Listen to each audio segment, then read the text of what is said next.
Examples 3 and 4 use a less visual way of solving these problems and a more mathematical approach.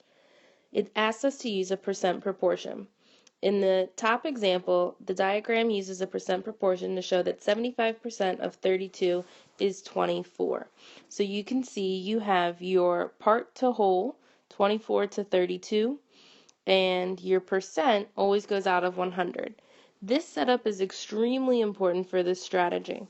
Another way that I always like to remember is when I'm looking at a phrase, for example, when we look at this one right here, 75% of 32 is 24.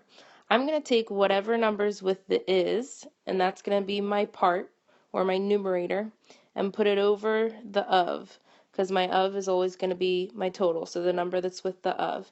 And then I set that equal to my percent over 100, because all percents are compared to 100. So if I look at this example over here, if I'm looking for my is, it says 75% of 32 is 24. So I know that 24 is going to be in my numerator.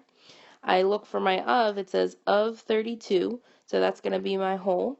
And then I take my percentage and put it over 100. Let's look at example 3 for more work with this. Example 3 says 15 is 30% of what number? So again, I'm going to do part over whole, or is over of. So this says 15 is, so that means 15 is going to be my numerator.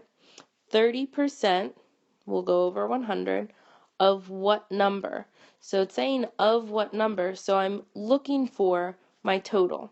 Now here they show a gray box for what we don't know, but as you've seen in the past, we can use something to represent an unknown value. We can use a variable, like x, for example. So I want to see, how does 15 over x equal 30 over 100?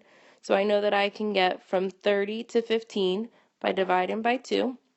So I'm going to do the same thing to my denominators. 100 divided by 2 is 50.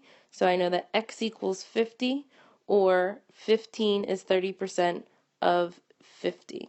So 50 is my final answer here. Let's look at example 4 next.